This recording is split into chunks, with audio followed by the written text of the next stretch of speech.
विधान भवनाला बॉम्ब न उडवून देण्याची धमकी, अधिवेशन काळामध्ये बॉम्बला यावेळेस बॉम्बची धमकी देण्यात आल्यानं आता सर्वत्र खळबळ। विधान भवनाला ईमेलद्वारे धमकी देण्यात आली आणि आता तपास केला जातोय। विधान भवनासोबतच 4 आणखी महत्त्वाच्या ठिकाणांना उडवण्याची धमकी। विधान भवनामध्ये सखोल तपासणी सुरू।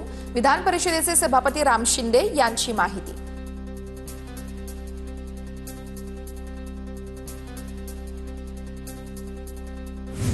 एलपीजी तुटवड्यामुळे राज्यातील 10,000पेक्षा जास्त छोटे मोठे उद्योग संकटात। व्यावसायिक गॅसचा नियमित पुरवठा झाला नाही तर हजारो उद्योग बंद पडणार। सरकारने इतर ठिकाणांवरून एलपीजी आयात करण्याचा पर्याय शोधावा। राज्य व्यापारी संघटनेचे अध्यक्ष दीपेन अग्रवाल यांची मागणी। नागपूरमध्ये मंत्र्यांचे बंगले असलेल्या रवी भवनच्या कॅन्टीनमध्ये सिलेंडरचा तुटवडा। व्यावसायिक गॅस सिलेंडरचा कॅन्टीनमध्ये पुरवठा बंद। रवी भवनच्या कॅन्टीनमध्ये इलेक्ट्रिक शेगडीचा वापर सुरू। एलपीजी सिलेंडरचा तुटवडा जाणवणार नाही। केंद्र आणि राज्य सरकार सक्षम आहे। नागरिकांनी घाबरून जाऊ नये। भाजपचे माजी खासदार सुजय विखेंची प्रतिक्रिया। पुण्याच्या चाकणमधील औद्योगिक वसाहतीमधील अनेक कंपन्यांचा गॅस पुरवठा बंद। गॅस अभावी सुमारे 30% कंपन्यांचं कामकाज ठप्प। पुणे जिल्ह्यातील 50,000 उद्योग अडचणीमध्ये। गॅस पुरवठा विस्कळीत झाल्यानं लघु उद्योग अडचणीमध्ये। फॅब्रिकेशन तसेच ऑटोमोबाईल इंजिनिअरिंग लघु उद्योगांना गॅसची गरज।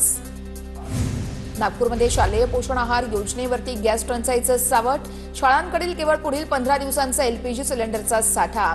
2,78,000हून अधिक विद्यार्थ्यांच्या मध्यान्ह भोजनावरती गदा येण्याची शक्यता। रत्नागिरी शहरामध्ये गॅस एजन्सी बाहेर ग्राहकांच्या रांगा। शहरातील शांतादुर्गा गॅस एजन्सी बाहेर सिलेंडरसाठी मोठी गर्दी। घरगुती गॅसचा पुरेसा साठा असल्याची गॅस एजन्सीची माहिती। वसई विरारमधील गॅस तुटवड्यासंदर्भात हॉटेल व्यावसायिकांकडून तहसीलदारांची भेट। एलपीजी मिळत नसल्यानं हॉटेल व्यावसायिक चिंतेमध्ये। तोडगा काढण्याचं प्रशासनाकडून आश्वासन। नागपूरच्या कंपनीची 11,200 मेट्रिक टन एलपीजी असलेली 2 जहाजं होर्मुझच्या समुद्रधुनीमध्ये अडकली। गेल्या 15 दिवसांपासून जहाजं अडकल्याची माहिती।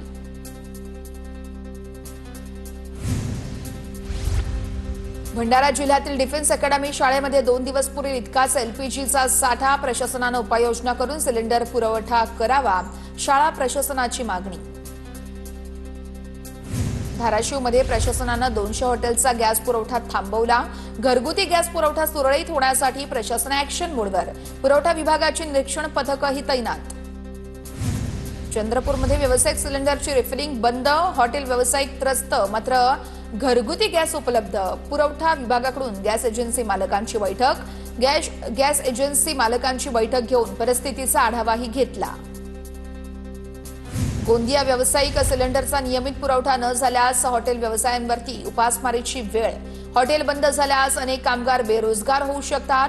हॉटेल असोसिएशनकडून जिल्हाधिकारी आणि जिल्हा पुरवठा अधिकाऱ्यांना निवेदन देण्यात आलेलं आहे।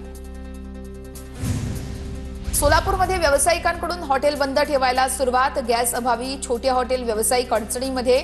अनेक हॉटेल्समध्ये 1 ते 2 दिवसांचा गॅस शिल्लक। कल्याण डोंबिवलीमध्ये गॅस तुटवड्यामुळे इलेक्ट्रिक शेगड्यांची मागणी वाढली। गृहिणींचा इलेक्ट्रिक शेगड्यांकडे कल वाढल्यानं दुकानांमध्ये खरेदीसाठी मोठी गर्दी। कल्याणच्या कृषी उत्पन्न बाजार समितीत शेतमालाची विक्रमी आवक। युद्धामुळे निर्यात बंद असल्यानं बाजार समितीत आवक वाढली। भाजीपाल्यांसह फळं आणि फुलांचाही भाव घसरला। युद्धाचे परिणाम अधिक तीव्र होण्याची शक्यता। सरकार 3 महिन्यांचं धान्य रेशन दुकानांमध्ये पोहोचवणार। राज्यभरातील 51,000 पेक्षा जास्त रेशन दुकानांमध्ये 3 महिन्यांचं धान्य सरकार उपलब्ध करून देणार। युद्ध परिस्थितीतही नाशिकसह राज्यात कांद्याचे भाव स्थिर आहेत। घाऊक बाजारामध्ये कांद्याचे दर 20 ते 25 रुपये किलो। सरकारकडून देखील 1 लाख टन कांदा निर्यातीची घोषणा।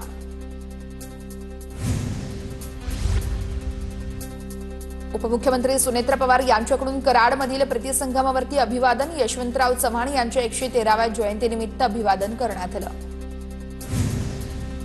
शिवसेना पक्ष आणि धनुष्यबाण चिन्हासंदर्भात आज सुनावणी होणार। सुप्रीम कोर्टामध्ये आज सुनावणी असेल। सरन्यायाधीश सूर्यकांत यांच्या खंडपीठापुढे सुनावणी असेल। शिवसेनेचे प्रकरण कार्यतालिकेमध्ये 40व्या क्रमांकावर सुनावणीसाठी निश्चित करण्यात आलं।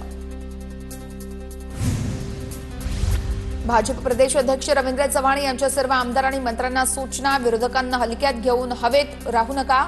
विधिमंडळातील दांडी बहादूर आमदारांचे रवींद्र चव्हाणांनी कान टोचले। गैरहजर राहणाऱ्या आमदार आणि मंत्र्यांच्या हातात रिपोर्ट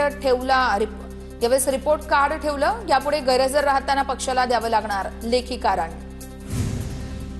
केडीएमसी मध्ये तिजोरीच्या चाव्यांवरून महायुतीमध्ये ठिणगी। भाजपकडे महापौर पदासाठी उमेदवार नव्हता, त्यांनी आमच्यावरती मेहरबानी केली नाही।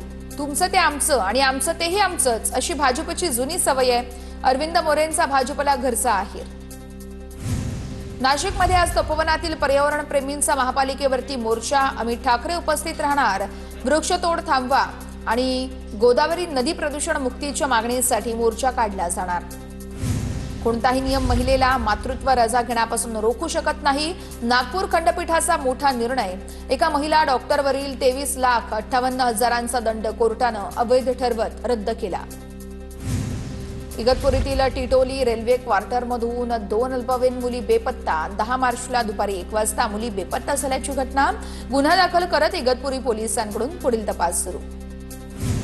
नाशिकच्या मालती आयव्हीएफ सेंटरबाबत धक्कादायक माहिती समोर। आयव्हीएफ सेंटरमधून 96 महिलांचं स्त्री बीज खरेदी केल्याची माहिती। आरोग्य विभागाच्या पथकानं तयार केलेल्या कागदपत्रात माहिती समोर। बदलापूर स्त्री बीज प्रकरणात नाशिकच्या आयव्हीएफ सेंटरवर कारवाई। नाशिकमधील सप्तशृंग गडावरती 311 सीसीटीव्ही कॅमेऱ्यांची नजर। चैत्रोत्सवाच्या पार्श्वभूमीवरती प्रशासनाकडून नियोजन। 26 मार्च ते 2 एप्रिल दरम्यान चैत्रोत्सव पार पडणार।